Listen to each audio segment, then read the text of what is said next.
Hello friends, welcome back to free knowledge gain. आज के इस वीडियो में हम लोग डिस्कस करेंगे थ्रेशोल्ड लिमिट के बारे में।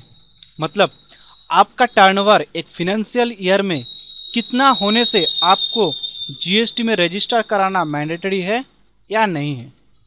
तो आज के वीडियो खास उन लोगों के लिए है जिनका छोटा बिजनेस है और सोच रहे हैं कि जीएसटी में आपको रजिस्टर कराना है या नहीं।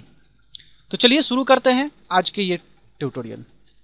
पहले हम लोग समझ लेते हैं थ्रेशोल्ड लिमिट है क्या।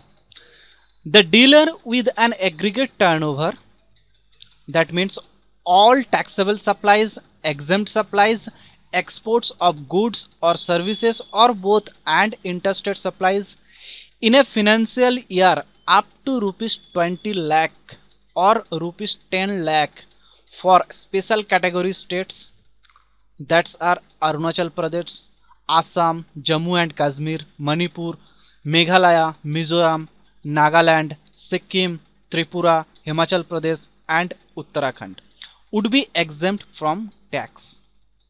यानी कि क्या बोल रहा है, अगर किसी डीलर का एग्रीगेट टर्नओवर एक फिनेंशियल ईयर में 20 लाख तक है तो आपको जीएसटी रजिस्टर कराना मैंडेटरी नहीं है, आप टैक्स से एग्जेम्प्ट हो। तो अगर आपका टर्नओवर एक फिनेंशियल ईयर में 20 लाख तक है, उससे अधिक नहीं है, तो आपको जीएसटी रजिस्टर कराना मैंडेटरी नहीं है, आपको जीएसटी रजिस्टर कराना नहीं है। और ये एग्रीगेट टर्नओवर क्या है ना, आपका जो all taxable supplies, all exempt supplies, exports of goods और सर्विसेज और बोथ एंड इंटरस्टेट सप्लाईज सब मिला के आपका जो टर्नओवर है उसी को एग्रीगेट टर्नओवर बोलेंगे, ठीक है। और 10 lakh for special category states, 10 lakh कुछ स्पेशल कैटेगरी स्टेट से जिनके लिए है वो 10 लाख तक। यानी कि अगर आप इस स्पेशल कैटेगरीज में फॉल करते हो, यानी कि अरुणाचल प्रदेश, आसाम, जम्मू एंड कश्मीर, मणिपुर, मेघालय, मिजोरम, नागालैंड, सिक्किम, त्रिपुरा, हिमाचल प्रदेश एंड उत्तराखंड, इस स्टेट में अगर आप बिजनेस कर रहे हो तो आपके लिए आपका एग्रीगेट टर्नओवर है 10 लाख तक। यानी कि आपका अगर टर्नओवर 10 लाख तक है तो आपको जीएसटी में रजिस्टर कराना मैंडेटरी नहीं है, आपको जीएसटी रजिस्टर कराना नहीं है।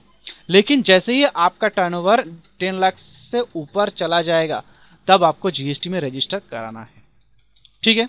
तो नेक्स्ट पॉइंट देख लेते हैं क्या है। नेक्स्ट पॉइंट में है certain categories are required to get registered mandatorily irrespective of the threshold.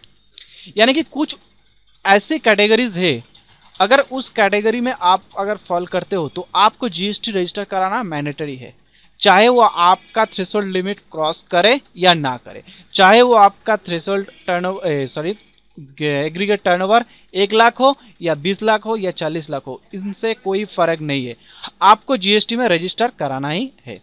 तो चलिए देख लेते हैं एक एक पॉइंट, वो सब क्या है।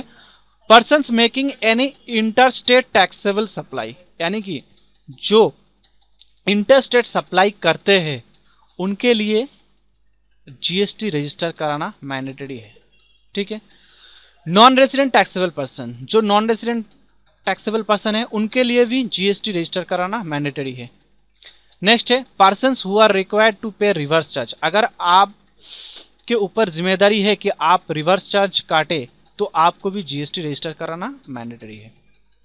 Persons who are required to deduct tax at source, अगर किसी को टैक्स डिडक्ट करने का यानी कि टीडीएस काटने का जिम्मेदारी है तो आपको भी जीएसटी रजिस्टर कराना मैंडेटरी है, ठीक है। नेक्स्ट है एजेंट्स ऑफ ए सप्लाईज, अगर आप किसी सप्लाईज की और सप्लाई की एजेंट हो तो उनको भी रजिस्टर कराना मैंडेटरी है। इनपुट सर्विस डिस्ट्रीब्यूटर, कोई अगर इनपुट सर्विस डिस्ट्रीब्यूटर है तो उसको भी जीएसटी रजिस्टर कराना मैंडेटरी है। पर्सन्स हु सप्लाई गुड्स और services through e commerce operator, अगर आप ई कॉमर्स ऑपरेटर के थ्रू कोई गुड्स या सर्विस सप्लाई कर रहे हो तो आपको जीएसटी रजिस्टर कराना मैंडेटरी है। यानी कि जो लोग स्नैपडील, फ्लिपकार्ट, अमेजन पे जो लोग सेल करता है उन लोगों के लिए, जो सेल करता है उन लोगों के लिए ये जीएसटी रजिस्टर कराना मैंडेटरी है, क्योंकि वो लोग ई कॉमर्स के थ्रू सेल कर रहे हैं, अमेजन के थ्रू सेल कर रहा है, फ्लिपकार्ट के थ्रू सेल कर रहा है, स्नैपडील के थ्रू सेल कर रहा है, तो उनके लिए जीएसटी रजिस्टर कराना मैंडेटरी है। नेक्स्ट है एवरी ई कॉमर्स ऑपरेटर, हर एक वो ई कॉमर्स ऑपरेटर जैसे कि फ्लिपकार्ट, अमेजन, स्नैपडील, ऐसे बहुत सारी कंपनियां हैं, तो इन लोगों को भी जीएसटी रजिस्टर कराना मैंडेटरी है। नेक्स्ट है an aggregator who supply services under his brand, अगर खुद के ब्रांड से अगर कुछ सर्विसेज आप सप्लाई कर रहे हो तो आपको भी जीएसटी रजिस्टर कराना मैंडेटरी है।